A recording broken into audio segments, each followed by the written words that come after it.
오늘 말씀은 교회는 하늘의 예루살렘이다 하는 말씀을 놓고 생각하겠습니다. 지난 한 주간은 제 자신의 정체를 놓고 깊이 생각했던 한 주간이었습니다. 왜냐하면 가까이에 있는 형 두 분을 잃었습니다. 한 분은 사촌 형인데 제가 신학을 처음 시작할 때 많은 도전을 줬던 형이었습니다. 그리고 또 한 분은 매형입니다.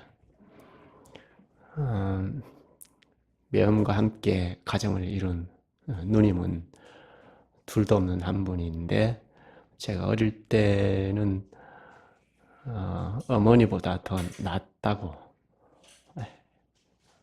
우리 어머니에게 그런 말을 했는데요. 그만큼 저를 계속 아끼고 지금까지도 늘 사랑을 주고 한 분과 함께 가정을 이룬 매형을 잃었습니다. 여기 성남 장례 예식장이었기 때문에 입관 예배 때도 참여를 했는데 입관실에 한 시간가량 성도들과 또 가족들과 같이 있었습니다. 거기서 제 자신을 참 많이 생각하게 되었습니다. 시신인데 제가 볼 때는 시신인지 숨이 끊어졌는지 제가 볼 때는 잠자는 듯 했습니다.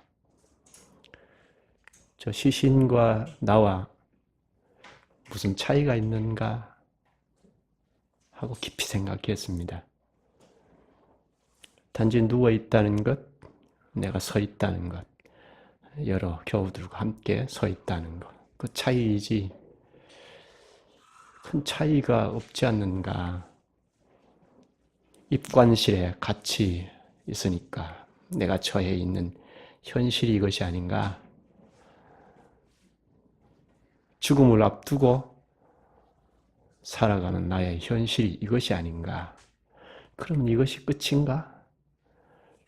인간이란 이렇게 숨이 끊어져서 누워있으면 이것이 끝인가?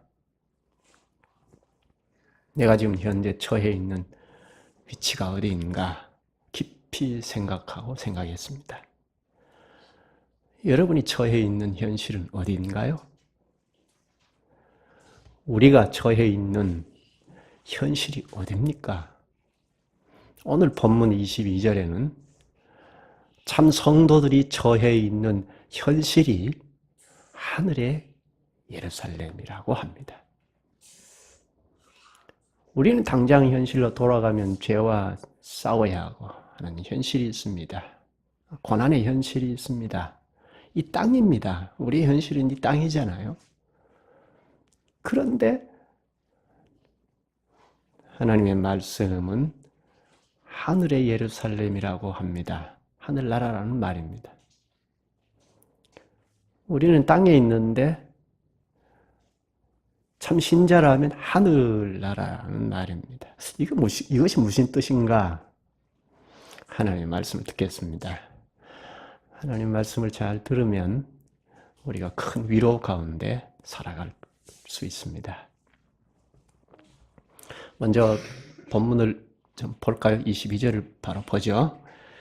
그러나 너희가 이룬 것은 시온산과 살아계신 하나님의 도성인 하늘의 예루살렘과 천만 천사와 그러나 너희가 이룬 곳은 그러나는 앞에서 이러이러한데 그러나이죠. 앞에서 구약 교회 상황을 말합니다.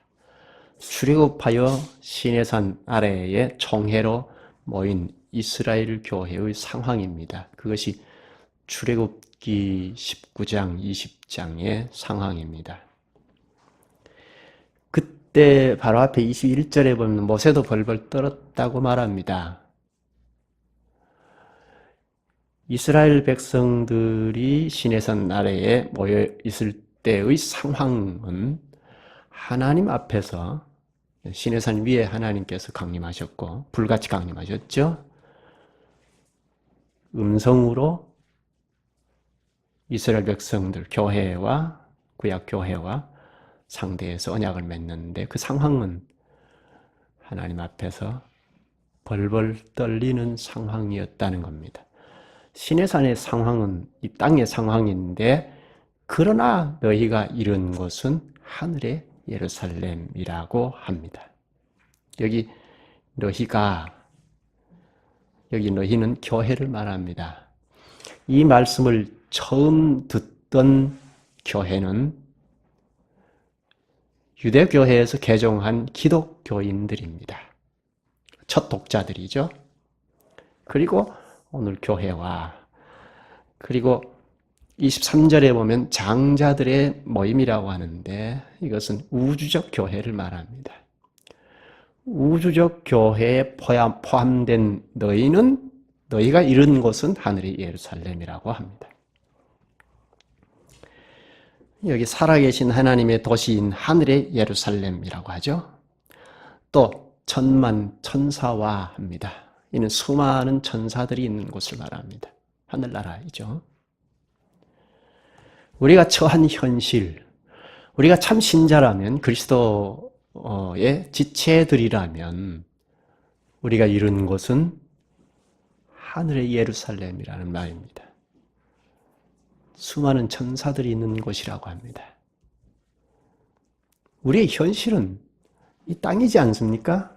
이 땅에서 살아갑니다. 그런데 하늘의 예루살렘이라고 합니다. 현실과 동떨어진 말이죠. 이게 이상주의자들의 말인가? 분명히 하나님의 말씀인데 현재 우리가 어디에 처해 있습니까? 현실적으로 보면 이곳에서 저 교회당 문 밖에만 나가면 죄와 씨름해야 하는 현실입니다. 이 말씀을 처음 듣던 교우들은 외부로부터 박해를 많이 받고 있는 상황이었습니다. 박해를 받으면서도 인내하다가 이제 지쳐있는 교인들도 있습니다.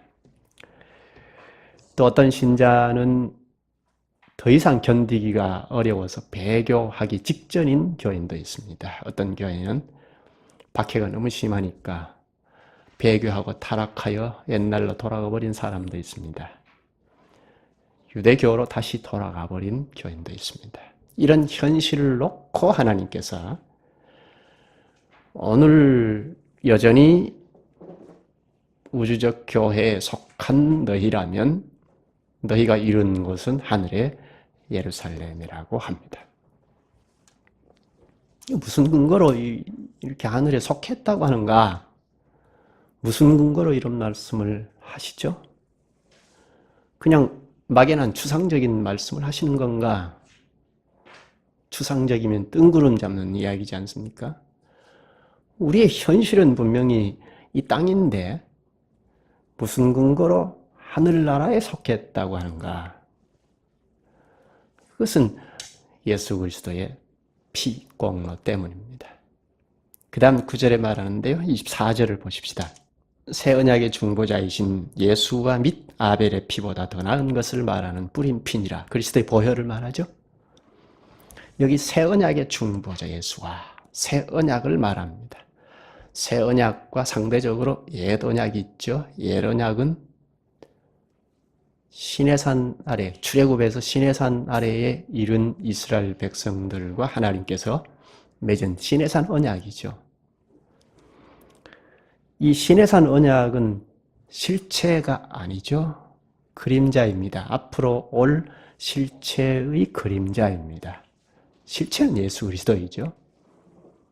우리는 실체이신 그리스도 앞에 나왔습니다. 그래서 여기 새 언약의 중보자 예수라고 합니다. 새 언약의 중보자이신 예수와 이 말은 예수님 앞에 나왔다는 겁니다. 그리스도와 연합했기 때문에 그리스도 앞에 나왔죠. 그래서 하늘의 예루살렘이라고 합니다. 우리의 현실을 부정하는 것이 아닙니다. 하나님의 말씀이니까 하나님께서 우리의 현실을 너무나 잘 아시죠. 그럼에도 불구하고 현실이 엄연히 있으나 그리스도와 연합한 교회는 하늘의 예루살렘이라고 합니다. 그 다음 말씀합니다.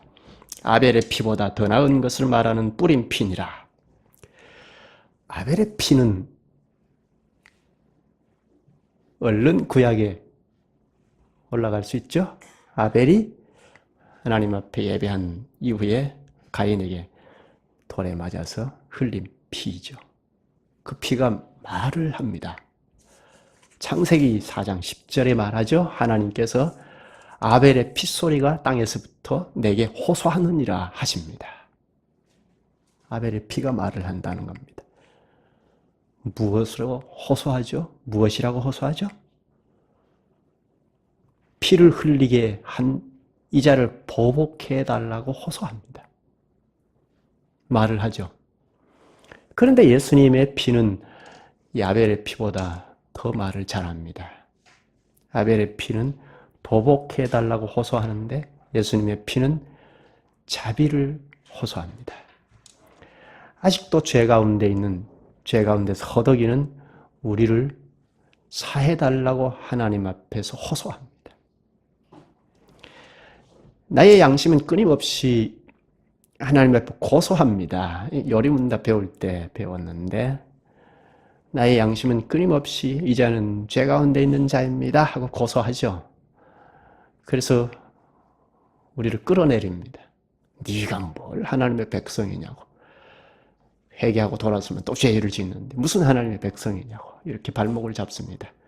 그러나 그리스도의 피는 지금도 하나님 앞에서 이미 2000년 전에 십자가에서 저자의 죄값을 다 지불했습니다 하고 변호합니다. 그리스도의 피는 복음을 말합니다. 그리고 우리에게 하나님께서 죄를 사해 주셨다 하고 말을 합니다. 그리스도의 피는 우리에게 기쁜 소식을 전해줍니다. 너희가 속한 것은 하늘의 예루살렘이라고 합니다. 그리스도의 피가 우리에게 용기를 주죠. 우리에게 용기와 평안을 전해줍니다. 이 본문 말씀은 특히 24절의 이 말씀은 지금도 죄와 싸우는 우리를 위로하는 약속의 말씀입니다. 그냥 막연하게 약속하는 것이 아니고 이미 하늘나라에 참여했다 하고 위로합니다. 우리의 현실은 여전히 죄에서 허덕이고 있습니다. 고난이 있습니다. 죽음도 있습니다. 1차 독자인 기독교인들은 심한 박해로 견디기가 어려운 현실이 있습니다. 그럼에도 불구하고 하늘의 예루살렘이라고 합니다. 어째서 하늘의 예루살렘이라고 하죠? 우리 현실이 엄연히 있는데도 하늘나라에 속했다고 합니다. 무엇 때문이죠? 그리스도의 보혈 때문입니다. 그리스도께서 우리의 죄를 다 속해 주셨기 때문입니다. 그리고 그리스도에게 연결시켜 주셨습니다. 뒤에 나올 텐데요. 그리스도와 연합시켜 주셨습니다. 그래서 지금이라도 죽음을 통과하면 그리스도에게 갑니다. 하늘나라에 들어갑니다. 이 본문 말씀은 이미 이루어진 말씀입니다. 그런데 우리가 하나 생각할 것은 끝나버린 것은 아닙니다. 이미 이루어졌으나 아직 끝은 아닙니다. 지금 다 이루어져 버렸다는 아닙니다. 가까이에 왔다는 약속입니다. 임박했다는 겁니다. 그래서 이 12장 1절에 보면 참 성도를 경주자와 같다고 합니다. 달리기 시작했다는 겁니다. 이미 운동장을 돌아서 직선 코스로 접어든 것입니다. 이제 조금만 인내하면 도달합니다. 그리스도인들이 마치 이와 같다는 것입니다. 이미 하늘의 예루살렘이다 하고 그런데 조금 남았다는 겁니다. 인내하자 하는 겁니다. 조금만 인내하면 도달합니다. 그러면 좀 더 냉정을 찾아서 아직은 예루살렘이 아닌가? 아직은 하늘의 예루살렘이 아니라는 말인가? 이게 무엇인가? 확실히 좀 할 필요가 있잖아요. 그럼 이게 추상적인 것인가? 이미 이루어졌다는 것이 무슨 말인가? 이것을 구체적으로 우리가 알 수 있도록 말씀해 주신 것이 요한계시록 21장 2절입니다. 21장 2절에 보면 새 예루살렘이 하나님께로부터 하늘에서 내려온다고 합니다. 여기 새 예루살렘은 오늘 본문에 있는 하늘의 예루살렘과 같은 말입니다. 교회를 두고 한 말입니다. 새 예루살렘이 교회가 하나님께로부터 하늘에서 내려온다고 합니다. 이 내려온다는 건 현재형입니다. 지금도 내려오고 있다는 겁니다. 우리는 하늘에서 내려온 존재입니다. 앞으로도 내려올 겁니다. 그리스도께서 오실 때까지. 에베소서 2장 6절에 말씀합니다. 그리스도와 함께 하늘에 앉히셨다고 합니다. 그 앞에 보면 그리스도와 연합의 세례를 받은 자는 그리스도와 함께 죽고 함께 부활하고 하늘에 올라 그리스도와 함께 하늘에 앉았다고 합니다. 그러니까 내려오죠. 우리는 그리스도와 연합하여 하늘에 연결되어서 내려온 자입니다. 그리스도 안에 있는 신자는 하늘에서 내려온 자들입니다. 그러니까 하늘의 예루살렘이죠. 그래서 우리가 이 땅에 현실이 있습니다. 하늘에서 땅으로 내려왔기 때문에 이 땅이 있습니다. 죄가 있습니다. 그러나 중요한 것은 하늘에서 내려왔다는 겁니다. 사람들끼리만 보면 초라하기 그지없죠. 우리 안에 죄를 보면 좌절하고 주저앉을 수밖에 없죠. 그러나 중요한 것은 위로 하늘에서 내려왔다는 겁니다. 위를 보면 그리스도께서 있습니다. 그리스도께서 2000년 전에 십자가에서 흘리신 보혈을 주님 앞에 제시하며 아버지 앞에 제시하면서 이자의 죄를 다 사했다 하십니다.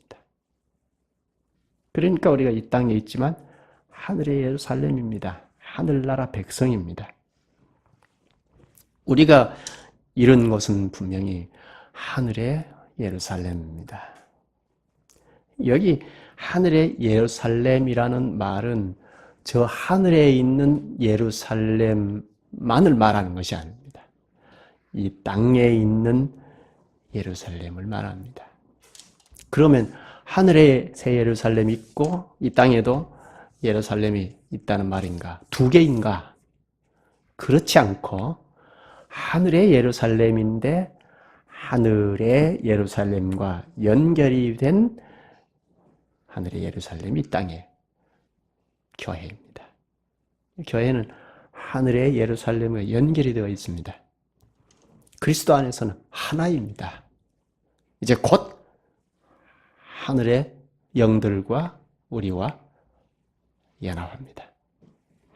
23절에 보면 천만천사, 그리고 22절에 천만천사, 23절에 하늘에 기록된 장자들의 모임, 또 만민의 심판자이신 하나님과 및 온전하게 된 의인의 영들, 이것은 다 교회를 말합니다. 현실입니다. 이 현실이 새 예루살렘입니다. 막연한 것이 아니죠. 지금 우리가 형성한 교회가 하늘의 예루살렘입니다. 물론 이 세상에 고난이 있고 세상이니까 투쟁이 있습니다. 죽음이 있습니다. 그러나 또 다른 현실은 하늘의 예루살렘입니다. 여기 천만 천사가 있고 또 장자들의 모임, 만민을 심판하는 심판자 하나님, 그리고 의인의 영들. 이것은 교회인데 이곳은 오직 예수의 뿌려진 피로서만 이룰 수 있는 곳입니다. 그리스도의 피로 연합이 되었으면 분명히 하늘의 예루살렘입니다. 이제 얼마 안 있으면 영화된 위치에 오를 것입니다. 이미 시작했고 곧 당도할 것입니다. 마치 경주자가 달리기 시작해서 이제 마지막 코스로 접어들어 결승 지점을 바로 앞에 두고 달리는 것과 같습니다. 여기서 지치고 쓰러져 버리면 곤란하죠. 포기하면 큰일이죠. 본문 1, 2절에 이렇게 말씀합니다. 우리 같이 볼까요? 1절부터 이러므로 우리에게 구름같이 둘러싼 허다한 증인들이 있으니 모든 무거운 것과 얽매이기 쉬운 죄를 벗어버리고 인내로서 우리 앞에 당한 경주를 하며, 경주자로 말하죠. 2절 믿음의 주요 또 온전하게 하시는 이인 예수를 바라보자. 그는 그 앞에 있는 기쁨을 위하여 십자가를 참으사 부끄러움을 개의치 아니하시더니 하나님 보좌 우편에 앉으셨느니라. 우리를 능히 구원하실 그리스도께서 십자가에서 피 흘리기까지 참으사 이제 부활하시고 하늘 보좌 우편에 앉으셨다고 합니다. 우편에 앉으신 그리스도를 바라보자, 바라보고 달리자 합니다. 달릴만 하죠. 그럼 오늘 교회인 우리의 현실이 무엇인가? 하늘의 예루살렘인데 이 현실이 무엇인가? 오늘 본문의 말씀이 무엇인가? 예배의 현실을 표현한 겁니다. 오늘 본문은 이 땅에서 하늘의 예루살렘인 교회의 예배의 광경입니다. 예배에서 제일 중요한 것이 무엇입니까? 우리끼리 만나는 겁니까? 하나님을 만나는 거죠. 이것을 놓치고 그저 습관적으로 행하면 큰일이죠. 만나는 사람들이 좋으니까 좋다 하면 곤란하죠. 참 교회가 예배하는 현실은 우리끼리만 만나는 것이 아닙니다. 하늘의 하나님과 만나는 거죠. 하늘의 예루살렘의 모임입니다. 여기에는 22절에 있는 천만 천사가 있고 23절에 장자들의 모임입니다. 이 장자들의 모임은 우주적 교회입니다. 우주적 교회니까 우리의 예배가 모든 교회원들과 함께하는 예배이죠. 구약의 백성들 아브라함, 이삭, 야곱, 요셉과 신약의 바울과 칼빈과 함께하는 예배입니다. 이 사실을 놓치면 사람 중심이 됩니다. 우리 교회가 옆에 있는 교회보다 더 낫다. 내가 저 사람보다 더 낫다. 아니면 못하다. 이렇게 되어버립니다. 전 세계 교회, 우주적 교회가 함께 예배하는 것입니다.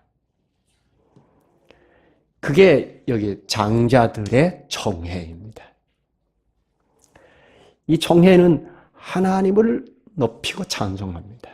요한계시록 4장 10절에 보면 24장로들이 자기 면류관을 던지면서 세세토록 영광을 받으실 하나님 앞에 경배송을 부릅니다. 하늘에서 경배송을 부릅니다. 그런데 이 땅에서도 경배송을 부르죠. 우리가 예배 안에서 경배송을 부릅니다. 이 땅에 있는 우리도 경배송을 부르니 24장로들과 함께 찬송하는 것입니다. 그리고 25절에 보면 너희는 조심하여 말씀하신 일을 거역하지 말라 하고 경고합니다. 25절은 경고의 말씀입니다. 경고의 까닭이 무엇이죠? 구약 이스라엘 교회를 놓고 지금 우리에게 경고합니다. 구약 이스라엘 교회는 하나님의 음성을 듣지 않고 불순종하고 그래서 심판받았습니다. 출애굽기 20장에 보면 하나님께서 직접 음성을 들려주니까 죽을 상황입니다. 하나님 앞에서 죽겠다는 생각이 들었습니다. 그래서 모세 당신이 우리에게 말씀하소서 우리가 듣겠나이다 했습니다. 그때부터 사람이 대언자가 되었는데 그럼에도 불구하고 모세가 전하는 말씀을 듣지 않았잖아요. 불순종했습니다. 그래서 광야에서 다 심판받아 버렸습니다. 이게 옛 언약인데요. 옛 언약은 새 언약보다 훨씬 열등합니다. 그럼에도 불구하고 옛 언약의 말씀을 거절한 것 때문에 심판받았습니다. 그렇다면 옛 언약보다 훨씬 월등한 새 언약의 말씀을 고의적으로 거부하는 것은 말할 것도 없죠. 옛날 율법의 말씀을 거부할 때보다 더 엄중한 심판을 면할 수밖에 없습니다. 그래서 여기 25절에 경고의 말씀을 쭉 합니다. 하나님의 말씀을 거역하지 말라 합니다. 28절을 한번 볼까요? 그러므로 우리가 흔들리지 않는 나라를 받았은즉 은혜를 받자. 이로 말미암아 경건함과 두려움으로 하나님을 기쁘시게 섬길지니 또는 감사하자. 하나님을 기쁘시게 예배하자는 겁니다. 하나님을 기쁘시게 예배하는 것이 무엇일까요? 여기 경건함과 두려움으로 하나님을 기쁘시게 예배하자 합니다. 그것이 무엇이죠? 경건함과 두려움으로 하나님을 기쁘시게 하는 예배는 무엇일까요? 하나님의 말씀을 잘 듣는 겁니다. 두려움과 경건으로 하나님의 말씀을 듣는 겁니다. 목사가 하나님의 말씀을 대언하죠. 목사가 자기가 하고 싶은 말을 하면 그런 사람이 아니죠. 공자나 석가가 와서 할 수 있는 말을 목사가 하면 그건 곤란하죠. 이 세상에 훌륭한 대학 교수나 훌륭한 강사가 와서 명강하듯이 하는 것은 설교가 아니죠. 목사는 하나님의 말씀을 대언하니까 여기 경건함과 두려움으로 받아야 한다는 것입니다. 경고하면서 이 말씀을 하시죠. 하나님의 말씀을 거역하지 말라 하고 경고하는 이유가 이것입니다. 그럼 목사가 중보자인가? 자칫하면 로마 교황이 됩니다. 하나님의 말씀을 받아라 하고 막 밀어붙이면 로마 가톨릭이 되어버립니다. 목사는 첫째는 하나님을 섬기는 것이 맞습니다. 하나님께 충성을 다해야 하나님의 말씀을 가감없이 전할 수 있습니다. 그것만이 아니고 다른 한편으로는 회중을 섬깁니다. 하나님의 말씀을 대언하는 설교는 회중을 섬기는 일인데 그래서 식탁 봉사자라는 말을 했죠. 전에 목사는 무엇을 하는 직분자인가 할 때 식탁 봉사자라고 했습니다. 집사도 마찬가지로 식탁 봉사자라고 했는데 이제 목사는 신령한 양식을 공급하는 웨이터와 같다는 겁니다. 섬기는 자이죠. 심부름꾼이죠. 마치 밥상을 차리는 어머니와 같습니다. 밥 때만 되면 엄마들이 걱정을 하죠. 이번에 뭘 해먹지? 하고 고민을 합니다. 그와 같이 설교가 그냥 나오는 것이 아닙니다. 씨름한 끝에 나오는 것입니다. 그래서 목사는 소명이 있느냐 하는 것을 중요하게 봅니다. 하나님께서 부르셨다는 소명이 없으면 할 수 없기 때문입니다.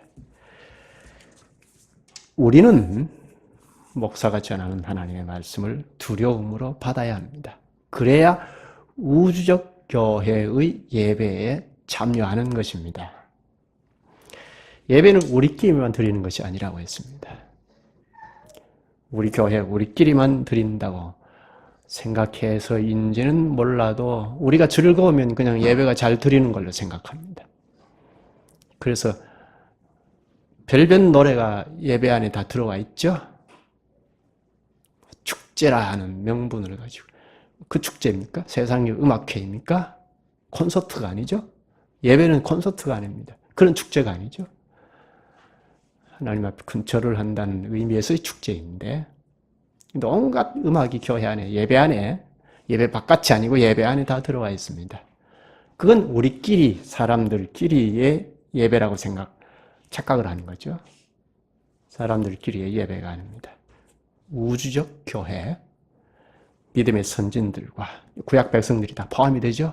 함께 예배하는 것입니다. 그게 오늘 본문에서 여실히 가르친 겁니다. 이렇게 예배하다가 영원한 하늘나라에 들어갑니다. 마지막 날에는 아브라함, 이삭, 야곱, 요셉, 모세, 또 신약의 바울 등등 다 만난다는 것은 벅찬 일이죠. 굉장한 일입니다. 그런데 지금 우리가 예배에서 벌써 시작했습니다. 우리의 현실은 고난이 있으나 또 하나의 현실은 하나님과 만나는 예배가 있습니다. 이 예배는 우리 믿음의 선진들과 함께 하는 예배입니다. 이런 예배는 우리의 생활에까지 파급이 됩니다.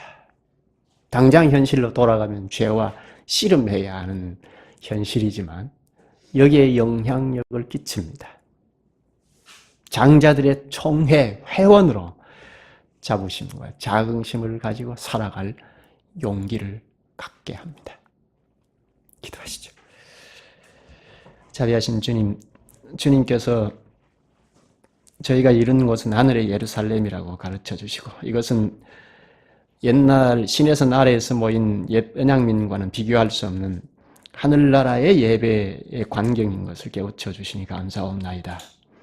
저희는 여전히 땅의 현실이고 죄악과 죽음이 있는 현실이나 또 다른 현실은 이미 그리스도 안에서 하늘에도 앉힌 자들이요 또 하늘에서 지금은 내려온 자들로 하늘의 예루살렘을 이루고 살게 하시옵나이다.